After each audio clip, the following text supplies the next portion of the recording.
Russian girl flirts with lazy young man, but he pretends not to get anything. If you dig my recaps, don't forget to subscribe and smash that notification bell. At a typical high school in Japan, a girl catches everyone's attention wherever she goes. Her name is Alisa Kujo, but everyone calls her Alya. With a Russian father, Alya not only has the highest grades in school, but also excels in sports. She is also the treasurer of the student council. All these qualities make Alya one of the most sought-after girls among her peers. One of those who couldn't resist her charm was Ando, a second-year student. Acting cool as always, he introduced himself and asked her out for lunch, but she declined without a second thought. To save some face, he asked if he could at least get her phone number, but she said no because she had no interest in him whatsoever. After humiliating the boy, to close the deal, she remarked that his necklace was against the school rules, living up to her role in the student council. After this little spectacle, people around were left wondering how this girl could reject the most desired guy in school so effortlessly. When Alya arrived in the classroom, she encountered the same interested looks from the boys she passed. Sitting at the back of the room, she greeted her friend Q's with a good morning, but he didn't wake up. So she kicked his chair and asked if he stayed up late watching anime again. He confessed that he was up until dawn debating with an otaku friend about the latest episode they watched. Acting all proper, Alya scolded him, saying he was an idiot for sacrificing his sleep for cartoons, leaving him tired and sleepy at school the next day. If being an idiot means professing your love for a work of art without being bound by time,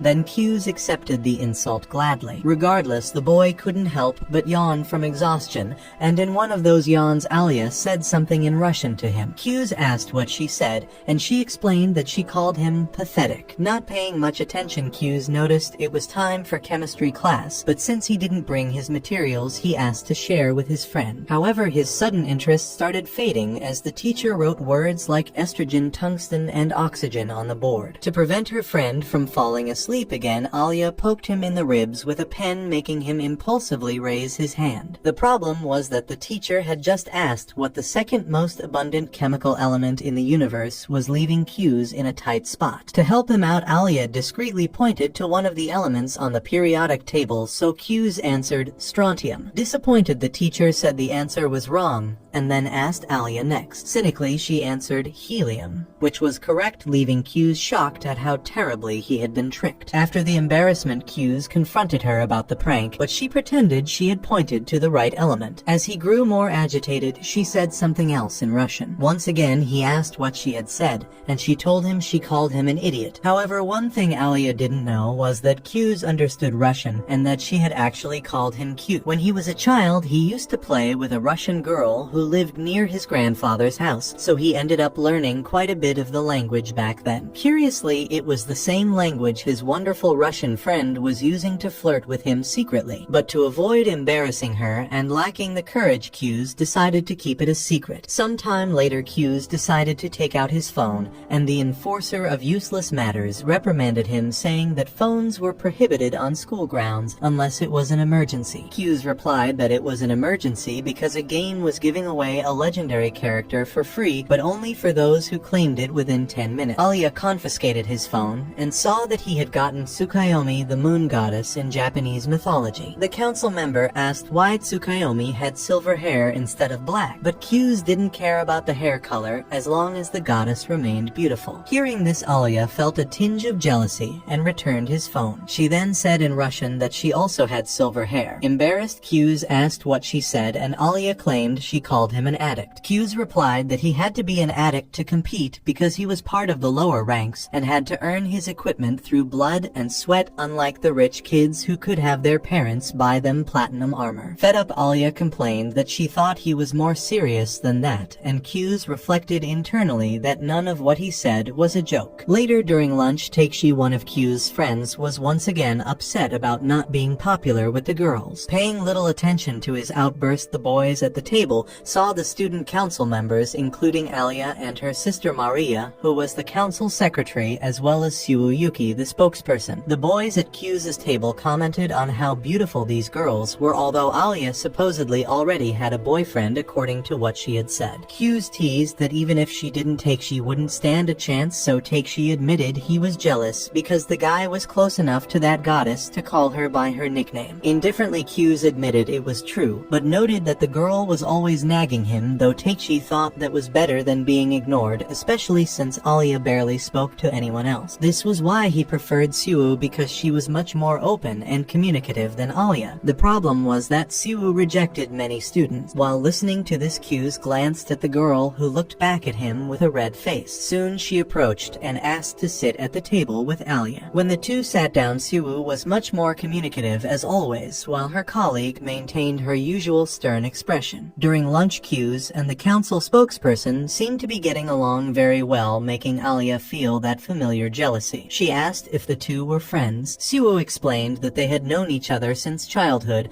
and had studied together from preschool until now. Then the other two boys finished eating and went to return their trays, so Suwoo moved closer to Q's and asked if he had considered her offer to join the student council. However, as he said so many times before, the guy has no interest in this, so the girl insists he would be a great fit with her and Alya, especially since he has experience as vice president. Alya is surprised by this information, so Suwoo explains that Q's was her vice when they were in elementary school. Q's is quick to remind everyone that he only ran because the girl pestered him a lot as she needed a vice. With that said, Suwoo argues to her colleague that this guy knows how to get things done, and she responds in Russian that she knows this very well while finishing her can of ashiruko. On the way out of school, Suwoo says goodbye to the two, and Alya takes the opportunity to express her surprise at seeing Q's talking like that with the girl, as she thought he had no friends. Q's then points his finger at Alya, implying that she is his friend. Questioning if they indeed are, Alya concludes they are after thinking for a bit, then leaves abruptly, saying she has matters to attend to in the student council room, leaving Q's there. Next, we see a childhood memory of Q's where he played with the Russian girl who lived near his grandfather. Speaking in Russian, they admired the sunset together,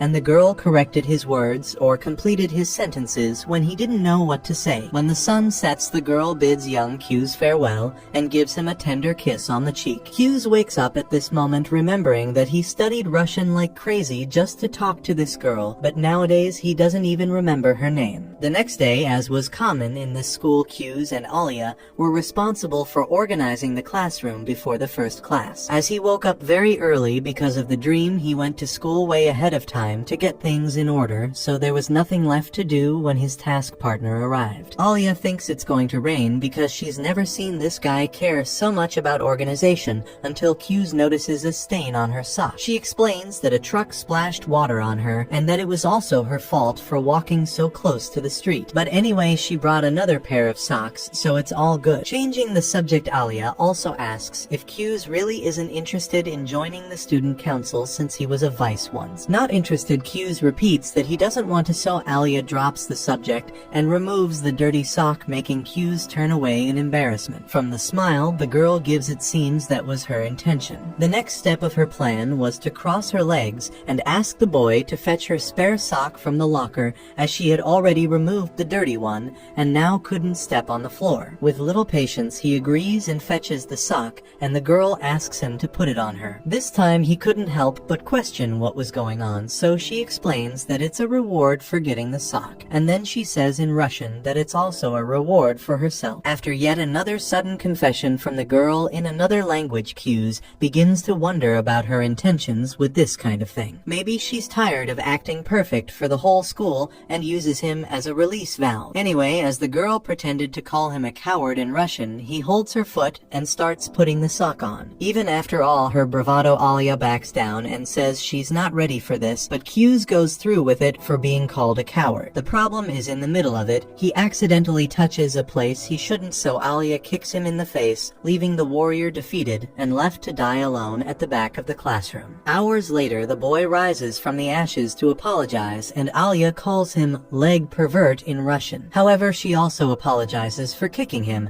and tries to touch him to see if he's okay, but the boy loses it and ends up blurry flirting that he should be thankful for the beautiful view granted to him during the kick. Immediately, Alya punches the young man and curses his family to the 5th generation in Russian, then runs off. To try to fix this mess, Q's chases after the girl throughout the school, but her physical education skills keep her at a distance. Furthermore, already in the courtyard, she jumps over the side rail of the corridor, leaving the guy eating her dust. 10 minutes later, the two are panting after the marathon they ran. Regaining his breath, Q's apologizes again, and Alya acknowledges that she was partly to blame. To make up for it, the boy gives the girl a can of oshiruko, a drink she loves. Even though she makes a fuss initially, she ends up accepting it, and after taking a sip, she offers him some in Russian. Q's goes crazy at the possibility of an indirect kiss happening, but not wanting to reveal that he understands the language, he plays dumb once more. Alya teases him by saying in Russian that the guy doesn't understand anything she says, causing Q's to lose his composure completely. The day after, Q's shows up to help with something Suwoo asked for, so he arrives asking what it's about. Suwoo scolds him for his lack of manners, saying the right thing to do would be to ask if she's been waiting long. He then sarcastically acts out what she requested, making Suwoo play along. Watching this with a sour expression, Alya comments that the two really do get along well, which embarrasses Q's. Gradually losing the joy in his eyes, Q's learns that he came to help organize the storage room. After some time, Suwoo asks him to fetch some board games from a higher shelf because apparently she doesn't know how to climb a ladder. Once he does, she explains that she uses these games for school festivals and also played them during the new student council meeting the other day. To make conversation, Q's asks who won, and Suwoo responds that he's looking at the winner. Next to them, Alya asks for less chatter and more work. When Suwoo goes to do something in another corner, Alya repeatedly says in Russian that she wants attention, leaving Q's unsure how to react. After the storage room is organized, the students are surprised by the approach of Kanzaki, the student council president. Kanzaki comments that he's heard a lot about how talented Q's is, and the boy thanks him for the praise. At the same time, Q's observes that this guy really has a certain style, which must be why he's the school's superstar president. Whatever the case, he has nothing to do with it, so he bids farewell. But before he leaves, Kanzaki offers to pay for his dinner as a thank you for cleaning the storage room. Q's politely declines, but Suwoo insists because Q's won't have a ready dinner when he gets home. Kanzaki asks how she knows this about his life, and she reveals that they've been friends since childhood. Therefore, the president also invites the two girls. Later, after placing their orders, the four of them start a conversation. Suwoo highlights how amazing Q's is for handling physical work and paperwork like they're nothing, in addition to being a great master of ceremonies and negotiator. Kanzaki knows she doesn't usually speak so highly of others, so this guy must really have potential. With this in mind, the president invites Q's to join the student council, but for the 1000th time, the boy refuses, saying what he did in middle school was enough. Now he's tired of that kind of thing. Kanzaki agrees that the council involves a lot of work, but the reward is worth it. Being honest, he emphasizes that Q's participation in the council will have a huge impact on his job recommendations. Q's replies that he's not very ambitious, but Suwoo insists they should run together again. Q's argues that the girl will win the presidency with or without him, but she insists on having him by her side on this journey. Once again, he declines the invitation, this time with less patience. Kanzaki says that perhaps Suwoo isn't the best candidate considering that Alya is also running. When the Russian girl confirms this, Suwoo narrows her eyes in a challenging manner. Soon everyone's food arrives. After the meal, they all say their goodbyes, and Kanzaki says he will go with Suwoo in one direction and asks Q's to walk Alya home. The Russian girl refuses the company, but the boy doesn't want to leave her alone on the street at night. Along the way, he asks if she's really running for student council president, and she confirms it again without much patience. She then says she can walk the rest of the way alone and thanks him for his company. Upon reaching his doorstep, Q's notices women's shoes at the entrance and then sees a girl on the sofa reading a book. He asks what she's doing there. While talking about the book she's reading, she informs him that she'll be sleeping there tonight, even though the homeowner hadn't been informed. In the novel she's reading, she complains that the protagonist doesn't realize he's an older brother to one of the characters, and Q's finds it ironic that this girl is saying that as she pretends to everyone that she's his childhood friend. Surprised, Suwoo turns and asks if that's not true, since she and her brother have known each other forever and are close, so it makes sense. She then confirms that the older guy with the character is her brother. brother. Hughes considers that maybe they're half-siblings or something like that, so Siwoo grabs him by the collar and responds that the story is only good because they're blood siblings. The next day, Siwoo wakes her brother up by annoying him, so he threatens to report her for domestic violence. With no other options, the girl promises to hide under his bed to pull his feet. Fed up, Hughes tells his sister to get down, and she asks if it's because he'll end up with a tent pitched if she doesn't leave. Later, they watch a movie together called Space Girl Chiai, and Siwoo gets emotional seeing exclusive relationship scenes that never appeared on TV. Because of this, she wants to watch the movie again right then, but Hughes brings her back to reality, reminding her they need to do some shopping. In a clothing store, Siwoo would love to buy a summer dress, but prefers to declare bankruptcy buying anime items. Hughes finds it absurd that the fabric costs 15,000 yen, and the girl explains that women's fashion charges by the centimeter of fabric. Changing the subject, her brother comments that maybe a silver thing is spying on them, while Alya watches their interaction with a hateful expression. Siwoo says she noticed it long before, ever since they arrived on that floor, because she has a sixth sense for detecting the gazes of people she knows. Hughes asks if she isn't ashamed to say something so ridiculous with such confidence, and she admits that she is, but without breaking character. Hughes then wonders how he can resolve this until he looks back and sees his sister heading directly toward Alya. With no place to hide, the Russian girl pretends she stumbled upon them by chance at the mall, and they both pretend to believe her. She explains that she came to buy some clothes, so Siwoo invites her to join them for lunch. Hughes is worried about taking her to that restaurant, and his sister remarks that he was eager for this to happen, surprising Alya. The Russian girl asks what's wrong with the restaurant, so Siwoo asks if she likes spicy food, because that's the house specialty. Hughes is more honest with his friend and warns her that the food there burns hotter than hell in summer without a fan, but Alya decides to go without hesitation. Upon arrival, and not for lack of warning, the restaurant's name is Hell's Cauldron, causing Alya's eyes to widen. Siwoo dismisses it as just a little spice, making the Russian girl frown, and Hughes tries one last time to warn her that all hope should be abandoned if she decides to open the gates of hell. Regardless, Alya stands firm and doesn't back down. Once seated, she can't understand anything on the menu, so Siwoo explains that Blood Pool Hell is a ramen with a very red soup, the least spicy on the menu. Thorny Valley Hell makes it feel like your tongue is being dipped in acid. Alya asks about Infinite Hell, and Siwoo says she'd rather sleep in a dragon's stomach. Hughes opts for the mildest dish because he doesn't want to experiment in an unfamiliar restaurant, and the two women follow suit. After placing their order, Alya comments on Siwoo's masculine outfit, and she explains that she's taking advantage of her day off to break her routine. To make things even more awkward, Siwoo mentions that she was in bed with Hughes this morning, causing him to spit out his water and attract stares from the restaurant. His sister adds that she felt like wearing something different today, so she borrowed a shirt from him. On the verge of passing out, Alya asks Hughes what that's all about, and he explains that this girl showed up at his house unannounced, entered his room, and jumped on his bed. To cool things down, the waiter brings a volcano in the form of food to the table, and Alya threatens to cancel, but swallows her fear and a bit of that noodle. Her soul is instantly cremated, but she pretends everything is fine when Hughes asks. With that, the siblings enjoy the food and praise its quality until Alya starts tearing up and asking someone to kill her in Russian. Hughes tells her she doesn't need to push herself, but she lies, saying it's great. Noticing the conversation, Siwoo takes the opportunity to offer Demon's Tear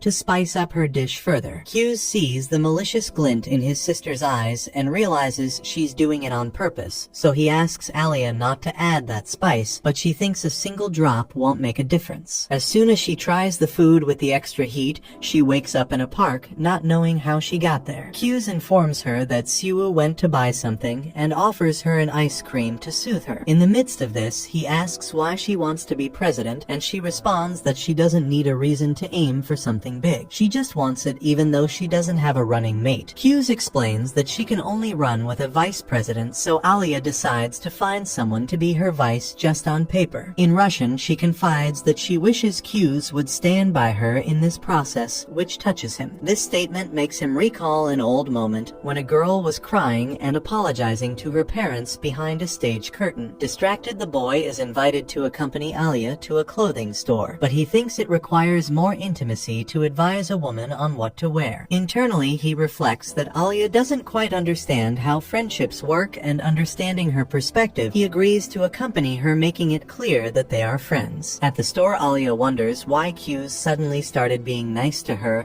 and concludes that he feels sorry for her, thinking she has no chance of being elected president. Convinced of this, she angrily says she'll change and promises to show who's boss with her fashion show. Worried about the chance of him hearing her change, she tells him to leave, which he does. Feeling more secure, she puts on the dress she picked out and likes the result. Before leaving the changing room, she's afraid he won't react, but pushes that aside and shows off her outfit. People around praise the girl's beauty, and Q's comments that the dress highlights Alya's elegance and femininity, making her even more beautiful than she already is. Disbelieving what she just heard, she closes the curtain and freaks out over being praised more than she expected, while Q's is also unsure of what he said outside. Noticing the boy's talent for compliments, the Russian girl thinks he must have practiced with Siwoo, so she puts on a more masculine outfit to compete with her. Once again, Q's praises her with his excellent rhetoric, leaving her even more flustered. Addicted to receiving compliments, she tries on the entire store for her friend to see. For the grand finale, she puts on the most daring outfit she's worn so far, but when she opens the curtain, Siwoo is next to Q's, so she closes the curtain and says something in Russian. Siwoo asks what she said, and Q's explains that she seems to want to die, so his sister mocks the Russian girl. Taking the subway home, the siblings say goodbye, leaving Alya alone with her embarrassed thoughts. Putting that aside, she wonders why the two got off at the same station.